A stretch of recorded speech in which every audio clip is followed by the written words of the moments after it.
साथियों welcome back. आप सभी लोगों का बहुत बहुत स्वागत है मेरे यूट्यूब चैनल पर। चलिए हम लोग एक बार फिर उपस्थित हैं नवजीवन कैंपस का ऑनलाइन क्लास में और आज एक महत्वपूर्ण क्वेश्चन आवर होने वाला। और एक क्वेश्चन आवर जीव विज्ञान का एक टॉपिक जो डाइजेस्टिव सिस्टम ने खत्म किया था उससे संबंधित।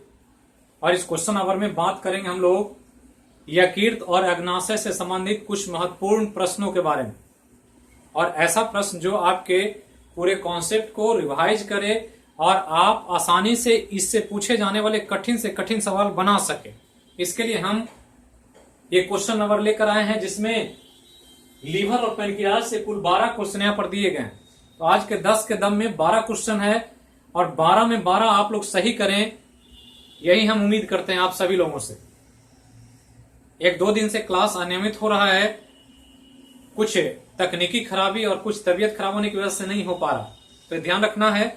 लेकिन क्वेश्चन या क्लास को कंटिन्यूटी के साथ आप करते रहें। जब क्लास ना हो तो सेल्फ स्टडी करें उस टाइम में, ताकि आपके पढ़ाई में अनियमितता ना आए। साथ ही आज के क्वेश्चन आवर का ये जो क्लास है ये 4 बजे जो चलता है जीएस उसी के अंतर्गत है। और आज से हम लोग एक नया क्वेश्चन आवर शुरू करने जा रहे हैं जिसमें साइंस और आर्ट्स के पूरे सेक्शन को कवर किया जाएगा। क्वेश्चन यही होंगे 10 से 15 सवाल, या तो साइंस के सेक्शन से या आर्ट्स के सेक्शन से, मतलब अल्टरनेट होगा, एक दिन साइंस होगा तो एक दिन आर्ट्स होगा। और इस प्रकार से क्वेश्चन आवर के द्वारा हम लोग पूरे कॉन्सेप्ट को, साइंस और आर्ट्स को समझने का प्रयास करें, ताकि आप आसानी से पूरे जीएस की मुकम्मल तैयारी कर सकें आने वाले एग्जाम को ध्यान में रखकर। दरोगा का जो मेंस होने वाला था उसका भी डेट पोस्टपोन्ड हो गया है और आगे आने वाले समय में उसका डेट आएगा, तो आपके पास तैयारी का अच्छा खासा समय मिला है, उसको आप गंवाएं नहीं और अपने पढ़ाई के गति को पूरी तरह से जारी रखें। और 66 बीपीएससी के पीटी पर भी ध्यान दें और अगला बिहार जो दरोगा का पीटी होने वाला है उस पर भी ध्यान रखें। सभी की पढ़ाई एक ही है, कुछ अलग नहीं करना है। सभी में जीएस मेन निर्णायक भूमिका में, तो जीएस को पूरा ठोस करें, इतना मजबूत करें कि बीपीएससी पीटी से लेकर के बिहार दरोगा सचिवालय या दरोगा का मेंस पीटी या एनटीपीसी रेलवे का एग्जाम हो या ग्रुप डी का एग्जाम हो, सब कुछ कवर अप हो सके। और इस टॉप में हम इस क्लास के माध्यम से आपको सब कुछ लेकर के आ रहे हैं। करंट का भी क्लास चल रहा है, तो जो क्लास चल रहा है वो अपने टाइम पर चलेगा, लेकिन जो क्वेश्चन और नया शुरू कर रहे हैं वो अपने नए समय से चलेगा। और वो समय होगा रात्रि के सेशन में। तो रात्रि में या तो 8:30 में होगा और नहीं तो 9:30 PM में होगा। वो हम डिसाइड करके आपको जब क्वेश्चन नंबर डाला जाएगा तो घोषणा कर दिया जाएगा, तो ध्यान रखना है। तो इस क्लास को 4 बजे चलता है, इसको कंटिन्यू रखेंगे। और इसके अलावा एक्स्ट्रा क्वेश्चन नंबर आपके लिए आ रहा है आज से, ये ध्यान रखना। तो चलिए शुरू करते हैं पैनक्रियाज और लीवर से संबंधित क्वेश्चन नंबर को। 12 में 12 सही करना है, एक भी गलत की गुंजाइश नहीं।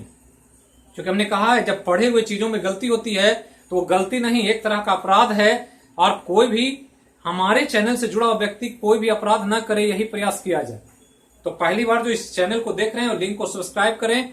चैनल को देखने के बाद वीडियो को लाइक भी करें और अपने अपने पूरे ग्रुप में शेयर करें, क्योंकि जब बड़ा ग्रुप होगा तभी हम अपनी क्षमता का आकलन कर पाएंगे, हम भी और आप भी। तो चलिए शुरू करते हैं। पहला क्वेश्चन आपके लिए लीवर या यकृत से है और दिया गया कि लीवर का अध्ययन कहलाता है। तो लीवर का अध्ययन क्या कहलाता है ये पूछा है, मतलब किस ब्रांच में या बायोलॉजी के किस शाखा में लीवर का अध्ययन होता है। ऑप्शन है हिमेटोलॉजी, हिपैटोलॉजी, हर्पेटोलॉजी, कोई नहीं। तो यही क्वेश्चन का ऑप्शन है 4, इसमें से आपको एक सही चुनाव करना है।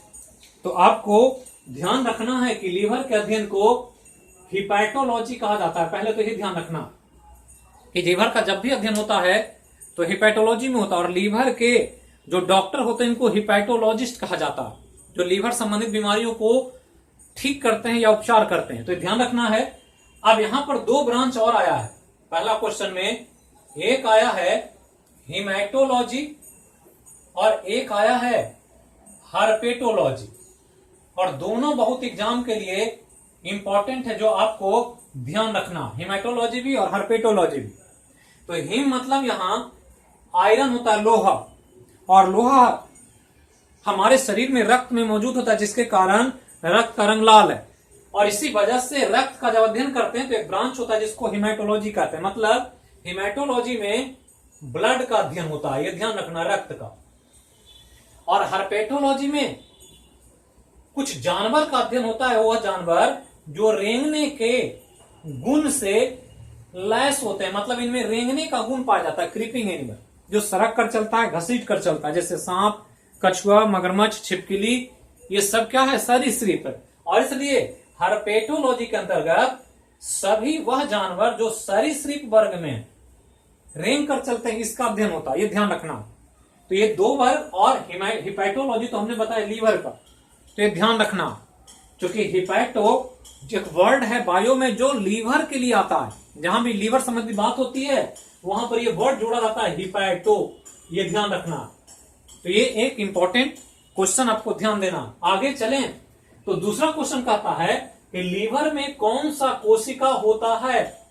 बायोलॉजी में बहुत तरह की कोशिकाओं के बारे में पढ़ना होता, और कोशिका से अक्सर सवाल आपको एग्जाम में पूछा जाएगा। तो कोशिका जहां नाम मिल जाए, कुछ अलग तरह की कोशिका दिखाई दे, तो उसको जरूर ध्यान रखें। और यहां पर पूछ रहा है कौन सी कोशिका, तो लीवर की कोशिका। ऑप्शन दे रहा है ऑस्टियोसाइट, मायोसाइट, हिपैटोसाइट, कोई नहीं।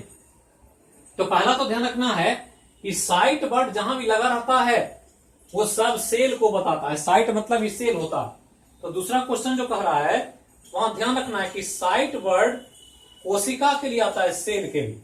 और जैसी कोशिका होती है उसमें वो वर्ड जुड़ता है। जैसे यहां पर ऑस्टियोसाइट, एक वर्ड जुड़ा हुआ ऑस्टियो, और ऑस्टियो हड्डियों से संबंधित है। और ये ध्यान रखना, इसलिए ऑस्टियोसाइट जब भी यूज होगा तो बोन के लिए होगा। ये पूछा एग्जाम में कि ऑस्टियोसाइट संबंधित है किससे, बोन से।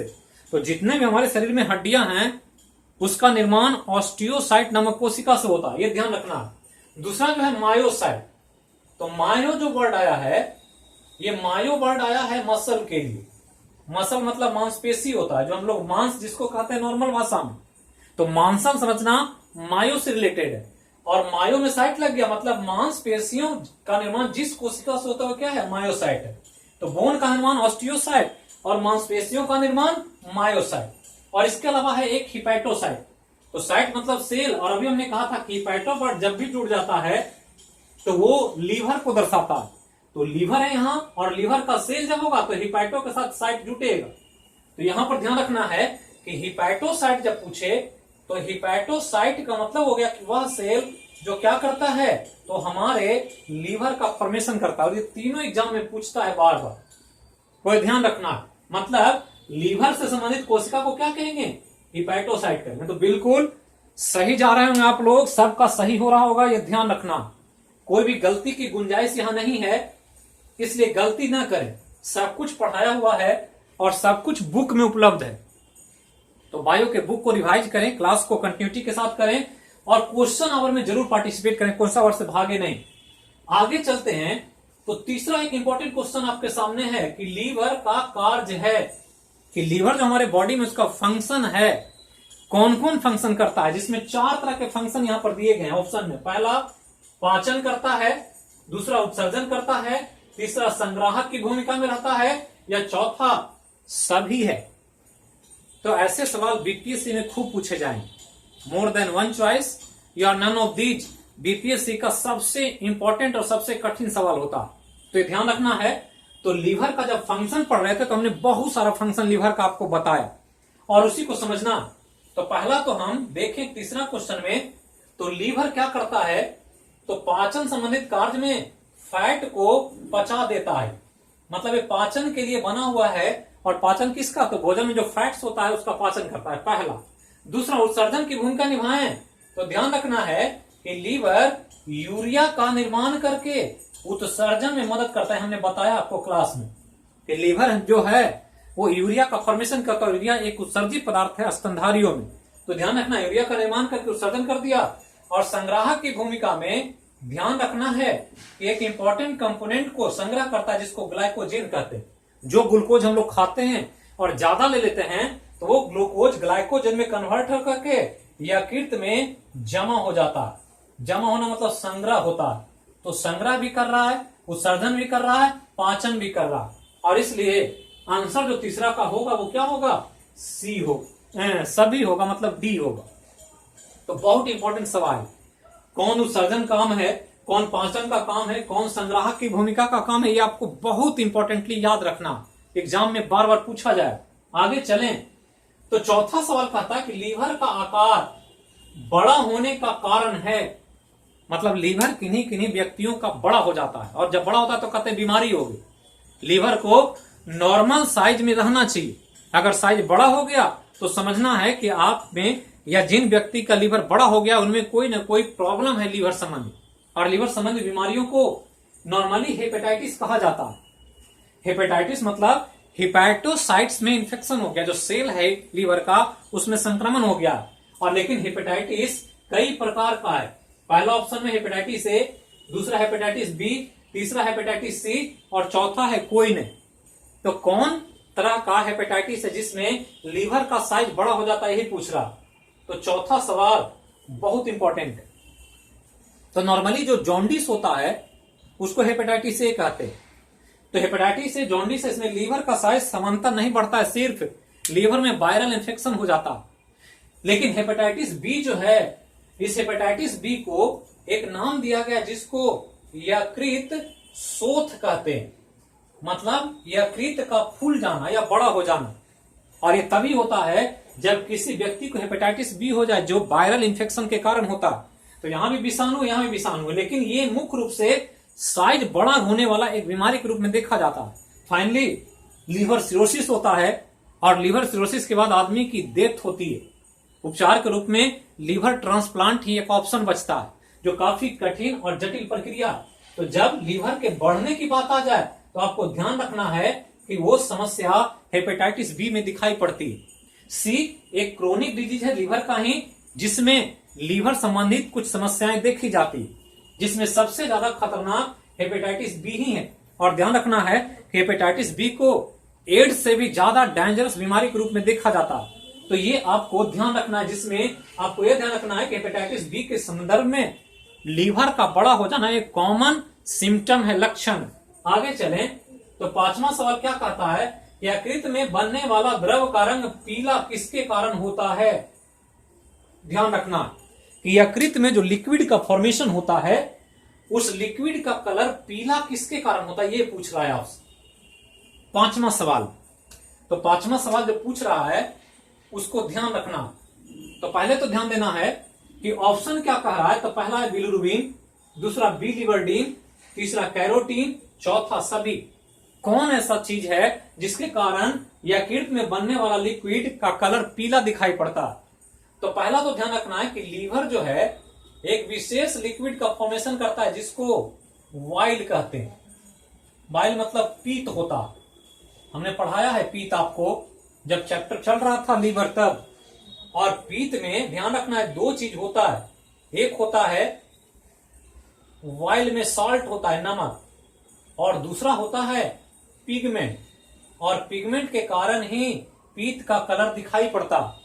तो साल्ट में हमने पढ़ा है कि साल्ट क्या होता है, NaHCO3 होता है, सोडियम बाइकार्बोनेट, जिसको बेकिंग सोडा भी कहते हैं।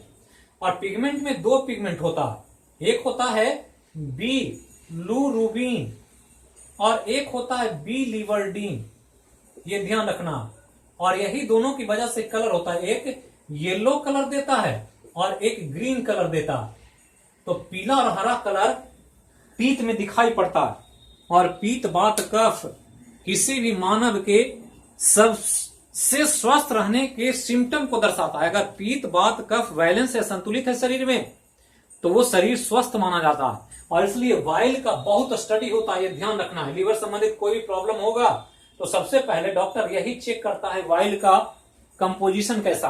तो इसमें ध्यान रखना है कि ये वसा को पचाने में मदद करता है, जो हमने कहा पाचन संबंधित कार्य है। और ये दोनों उत्सर्जी पदार्थ के रूप में बिलिरुबिन को निकालने का काम है लीवर का। और इसलिए ध्यान रखना है बिलिरुबिन ही पीला दिखता है और बिलिवर्डिन ग्रीन दिखता।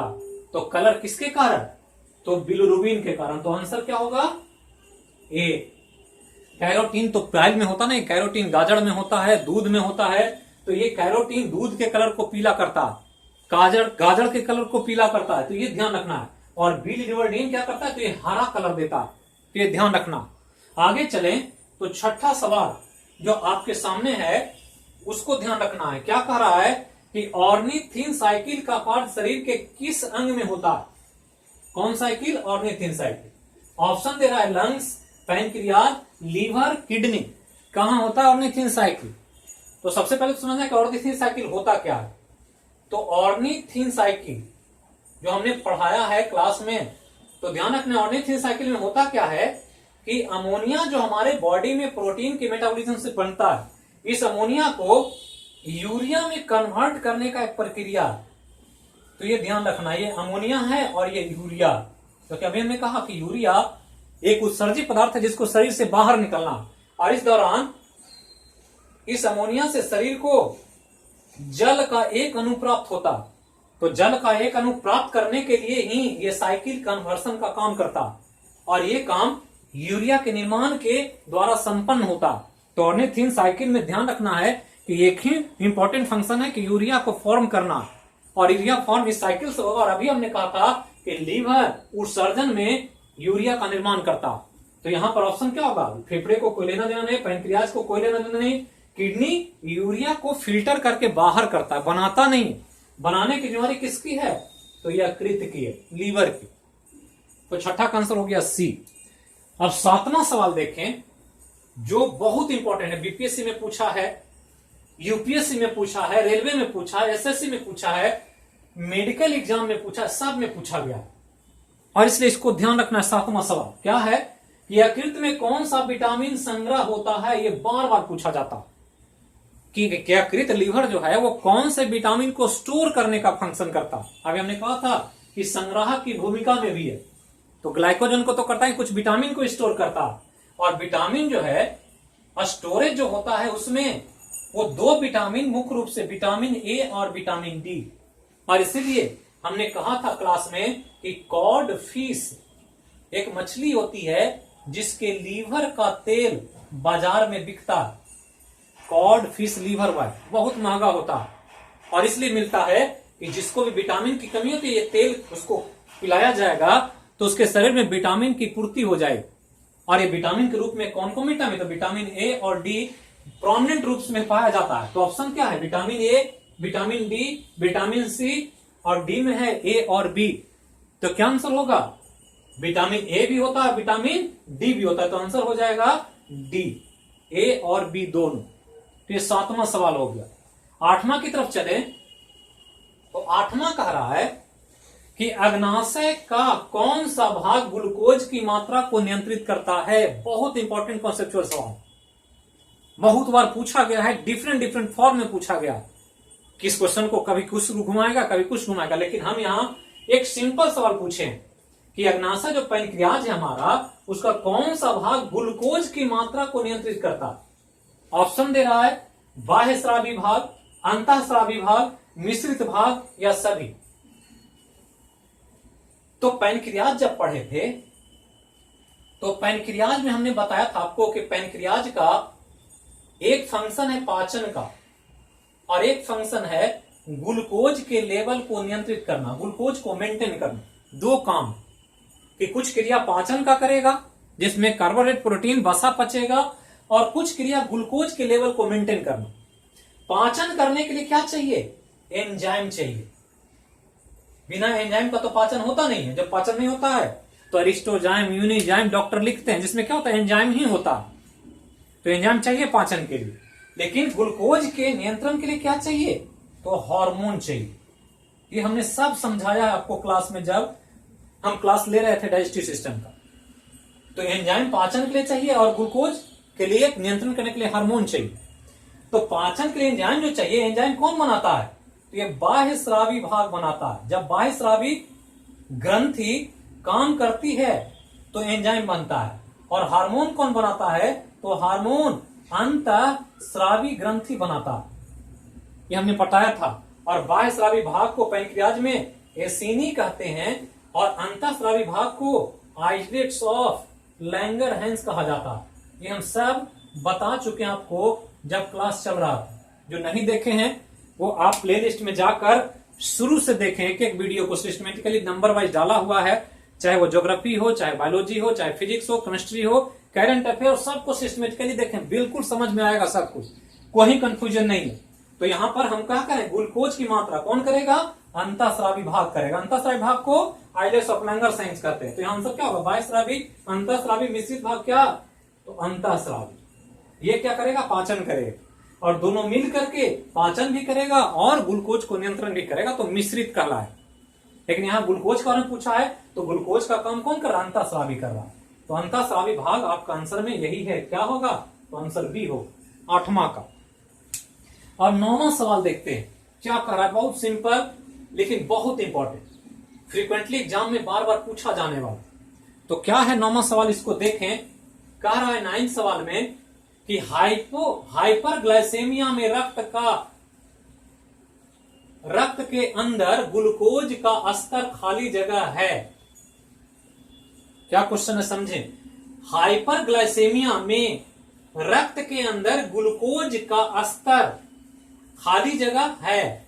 ऑप्शन पहला है बढ़ता है, बी घटता है, सी समान रहता है, या डी सभी रहता है।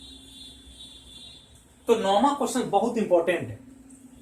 एक चीज ध्यान रखना, हमने पढ़ाया था आपको कि ब्लड जो है उसकी मात्रा शरीर में फिक्स होती है, कितना ब्लड में ग्लूकोज होना चाहिए, कितना ग्लूकोज होना चाहिए एक स्वस्थ व्यक्ति का, तो 80 से 120 मिलीग्राम पर 100 ml ब्लड में पढ़ाया गया था पैनक्रियाज जब पढ़ रहे थे।